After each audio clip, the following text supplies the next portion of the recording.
Imagine hanging upside down by your fingertips, Oh boy. like 50 feet in the air, right? And an Olympic gold medal is literally on the line. Yeah, that is a terrifying thought. Your forearms are just burning, the crowd is dead silent, and like 1 millimeter of misplaced weight means you fall. Right. Game over. Exactly.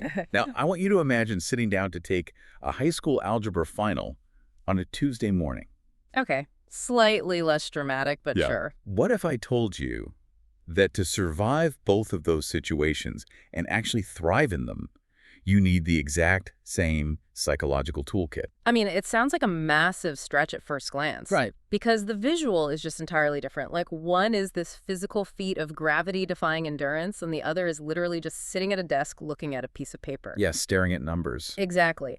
But the underlying mechanics of how the human brain handles intense focus or, manages paralyzing pressure and sustains high performance. Yes. Those mechanics are identical. Welcome to today's deep dive. We're so thrilled to have you with us as we explore this really fascinating intersection between elite athletic psychology and everyday academics. It's such a cool topic. It really is. Today we're pulling from this brilliant conceptual breakdown titled What a Boarder Can Learn from Janja Garnbret. A great piece. Yeah. And for those of you who might not follow the sport, Janja Garnbret is, well, she's widely considered the greatest competitive rock climber of all time. She's incredible. Just a multi-time Olympic champion. And what makes her so dominant isn't just her physical strength. I mean, it's her almost superhuman mental composure. Exactly. And our mission today is to figure out exactly how her intense, high-stakes methodology perfectly maps onto the daily life of a student. Right. Specifically like a boarding school student. But the reality is we're looking for actionable strategies for anyone. Absolutely anyone. Yeah, really for you listening right now, if you need to manage complex tasks, deal with the weight of expectations, and just perform when it counts. Okay, let's unpack this.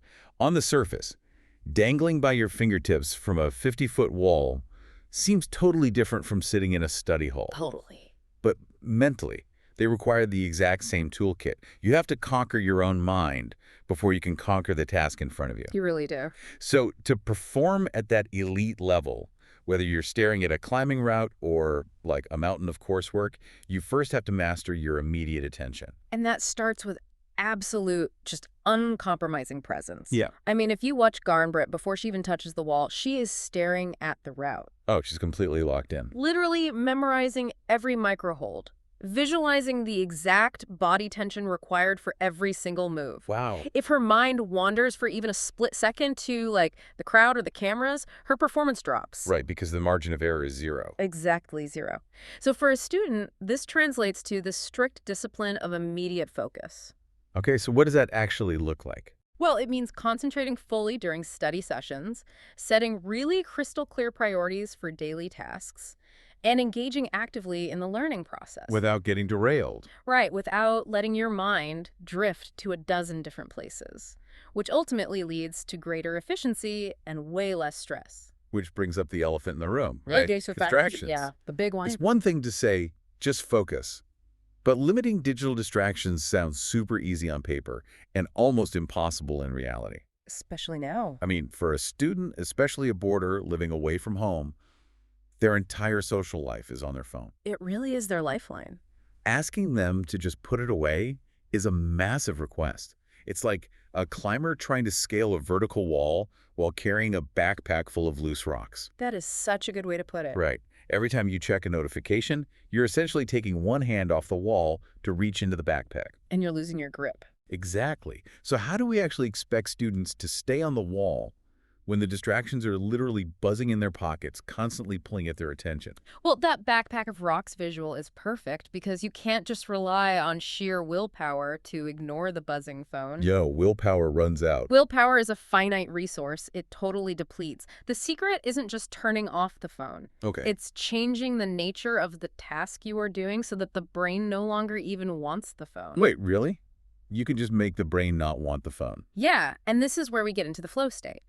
Athletes describe flow as this state of deep, effortless engagement, where the effort itself feels purposeful and rewarding. Oh, right. Where time just seems to vanish. Exactly. You're just completely locked in. But how does a student actually trigger that on command? I mean, staring at algebra doesn't exactly feel effortless. What's fascinating here is how the text explicitly links the enjoyment of learning, which is flow, to the strict discipline of attention, which is focus. Okay, break that down for me. It's all about how you calibrate your challenge. You cultivate flow by deliberately working on tasks that are challenging but achievable. Challenging but achievable. Right. So if a math worksheet is too easy, you get bored and you reach for your phone. Yeah. If it's way too hard, you get frustrated, your brain looks for an escape, and you guessed it, you reach for your phone. I have definitely been there. But when you hit that sweet spot where you have to stretch your abilities just a little bit to succeed, your brain actually releases a steady stream of dopamine. Ah, so you're essentially hijacking your own neurochemistry. Precisely. You are training your brain to prefer the deep, sustained, really satisfying reward of the flow state over the cheap dopamine of a digital distraction. Wow. You willingly drop that backpack of rocks because climbing the wall or writing the essay or solving the equation actually starts to feel better than being distracted. So the discipline of putting the phone away creates the space for focus. Right. That focus, if you apply it to a properly calibrated challenge, triggers the flow state. Yes, exactly. And in the flow state makes the focus effortless to maintain. It's like this positive feedback loop. It really is magic when it clicks. But here is the catch. Okay. You can study in a beautiful, uninterrupted flow state all week in the quiet of your dorm room. Sure. But eventually, Friday morning arrives, the exam gets put on your desk, the timer starts. It's a dreaded timer. We are moving from the private, controlled act of studying to the public crucible of performance and expectations. And that transition is where the system completely breaks down for a lot of people. Totally. Because high-level competition, whether it's the Olympics or finals week, it involves the heavy weight of expectation. Oh, yeah. From parents, teachers, friends. And most intensely from yourself. Here's where it gets really interesting, though. Okay. The overarching philosophy we're looking at asserts that students should learn to view pressure as an opportunity to demonstrate growth. Right. That's what the source says. Let me just push back on that for a second. Let's be real. To a student, pressure usually just feels terrifying. Oh, absolutely. It does not feel like a fun opportunity.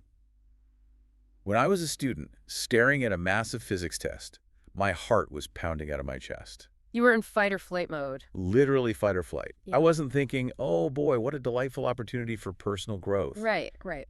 Nobody wakes up excited to be stressed out. So how exactly does preparation, according to the source, flip that emotional switch from sheer terror to a growth opportunity? If we connect this to the bigger picture, the text explicitly states that preparation supports emotional stability. Emotional stability, okay. Right. You can't just positive think your way out of a physiological stress response. The secret lies in what happens way before the pressure hits. So it's not about the moment of the test itself. Exactly. It's about preparation acting as a regulator for your nervous system. Interesting. Garnbret doesn't just show up to a wall, feel terrified, and tell herself to be happy about it. That would be ridiculous. Right. Her success is the result of intense mental discipline and careful preparation routines. So what does that actually look like for a boarder? It means developing routines that act as mental anchors. Okay, like what? Maybe it's a specific way you organize your notes, or like a 5-minute deep breathing exercise you do every single time you sit down for an assessment. Oh, I see. When that test is placed in front of you, your amygdala, the fear center of your brain, wants to sound the alarm. Warning, warning. Exactly. But because you have prepared consistently, and because you have a routine, you send a signal of safety to your nervous system. Ah, so it's not about making the fear completely disappear. No, the fear might still be there. You are creating a state of emotional stability despite it. You trust the routine so you don't spiral. And because you are emotionally stable, your prefrontal cortex, the logical problem-solving part of your brain, stays online. Which is pretty important for a math test. Very important. That is the only condition under which you can look at a terrifying challenge and say, I am prepared, I am steady, and I am ready to show what I know. Wow. That is how pressure transforms from a threat into an opportunity. Okay, the routine is the anchor. I get that. But there's another layer here, which is confidence. Yes. You can't just manufacture confidence in a vacuum. I mean, athletes build trust in their abilities through repeated exposure to challenges. They absolutely do. You don't build trust by hiding in your room and reading a textbook 3 times over. No, you don't. True confidence grows gradually. Think about an elite climber. They don't just climb routes, they already know they can finish. Right, that wouldn't make them any better. They spend hours throwing themselves at sequences they cannot do, falling over and over again. So for a boarding student, what's the equivalent of falling off the wall? It means deliberately stepping into unfamiliar, uncomfortable experiences. Like giving a presentation. Yes. Or taking a leadership role in the dorm community. Joining a group project where you have to navigate different personalities. It's forcing yourself to be in situations where the outcome isn't guaranteed. Exactly. And the crucial component here, the thing that separates elite performers from the rest, is how they process the outcome. Oh, this is the reflection part. Yes. You have to reflect on both the successes and the setbacks. When Garnbret falls off a wall, she doesn't pack up her chalk bag and go home in shame. She analyzes the fall. She treats the failure as data. Did her foot slip because her hips were too far off the wall? Did she misread the texture of the hold? So a student has to do the exact same thing. Precisely. If you bomb a quiz, you have to look at it objectively. Did you not understand the concept, or did you just misread the prompt because you were rushing? Right. That loop of action, reflection, and adjusting your preparation is what builds genuine, durable confidence. You learn just as much from the climb where you fall as the climb where you reach the top. So you've perfectly managed your mind. You've conquered your phone. You're finding the flow state. You're crushing it. You're stepping into the crucible, taking risks, and turning failures into data. You are a high-performance machine. Yes. But here's the reality check. Oh. You are not a machine. Neither are Olympic athletes. True. Janja Garnbret is the best in the world. But as she climbs for 12 hours straight, her muscles will literally tear. They will. If a student stays in this high-output, intense focus mode indefinitely, their cognitive system just breaks down. They burn out. Which brings us to the absolute necessity of balance and sustainable performance. It's the safety harness.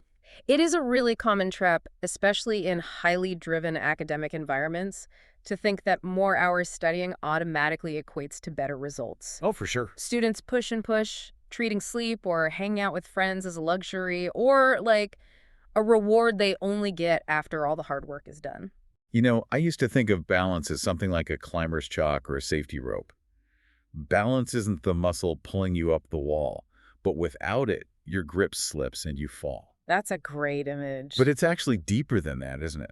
Because how does the source frame sleep and relaxation? It's not a break from performance. Not at all. It's a core component of sustainable performance. Okay, tell me more about that. Think about it like the rest spots on a complex climbing route. If you watch a pro climber, they don't just sprint up the wall. Right, they'd get exhausted. They find these specific, crucial footholds where they can hook a knee, hang from one arm, and vigorously shake out their other arm. They're literally shaking the fatigue out. They are clearing the lactic acid out of their muscles. If they don't stop and take that rest, their forearms will physically fail on the next difficult sequence. They will fall. Balance isn't stepping away from the climb, it is the biological prerequisite for continuing the climb. So prioritizing sleep, healthy routines, physical activity. Yes. Those are the rest spots. Exactly. Taking time for sleep and social connection, they aren't just nice things to do. When you sleep, your brain is actively consolidating the memories and concepts you learned that day. It's doing the work. And critically, when you spend an hour laughing with friends or when you seek support when feeling overwhelmed, you are actively lowering your cortisol levels. And lower cortisol means your prefrontal cortex is fully operational the next day for complex problem solving. You literally cannot maintain focus or enter a flow state without recovery. It is a biological impossibility. This raises an important point about the specific environment of a boarding school, though. It does. This raises an important question regarding how boarding life specifically provides a really unique environment to practice these holistic habits, unlike a standard day school. Because at a day school, your day is heavily compartmentalized. Right, you go to school to work, you go home to rest. But boarding life is totally integrated. Exactly. The study sessions, the meals, the social time, the physical activity, and the sleep routines all happen within one continuous community. They are essentially living inside the training facility. They are. And that provides a unique laboratory to practice this exact balance between intense output and necessary recovery. That makes so much sense. Plus, they are surrounded by a built-in support system. Boarding schools have pastoral care, housemasters, counselors, advisors living right down the hall. So seeking support isn't this massive logistical hurdle? No, you don't have to schedule a meeting weeks in advance. You just walk out of your room and knock on a door. Yeah. It's very much like an elite athlete having immediate access to a coach. So what does this all mean? Let's bring it all together. We've talked about deliberately calibrating your challenges to find that flow state, essentially tricking your brain into preferring deep focus over the cheap dopamine of a phone screen. Yep. We've talked about creating strict preparation routines that act as emotional anchors, calming your nervous system so you can turn terrifying pressure into a stage to show what you know. Yep. And we've realized that sleep, socializing, and seeking help aren't rewards for hard work. They are the vital rest spots on the wall that clear the cognitive lactic acid so you don't burn out. When you synthesize all of these Garnbret-inspired skills, the final takeaways from the text are clear. Right. Mastering these skills leads to really consistent academic outcomes because you aren't riding a roller coaster of cramming and crashing. You're steady. You develop deep resilience, you manage your time better, and most importantly, it prepares borders for future opportunities well beyond school life. Which brings us right back to you listening to this deep dive right now. Yes, you. You might not be stepping onto the Olympic stage to climb for a gold medal anytime soon, Probably not. but you face your own vertical walls every single day. Mm. Every major presentation, every new responsibility, every difficult assessment, these are real-world tests of the focus and confidence we discussed today. The overarching lesson here is that elite performance isn't magic. It is built through methodical preparation and a foundational belief that you can improve. And remember, the source mentions building confidence by reflecting on both successes and setbacks. Very important. Which leaves me with a thought I want you to mull over as you face whatever walls are in front of you. Okay, let's hear it. If the true secret to an Olympic climber's unshakable confidence isn't just winning, but constantly analyzing their falls, well, what if your ultimate goal as a learner isn't to never fall off the wall? Oh, I like where this is going. What if the goal is to become so comfortable with falling and learning from it that the fear of it no longer dictates how high you're willing to climb?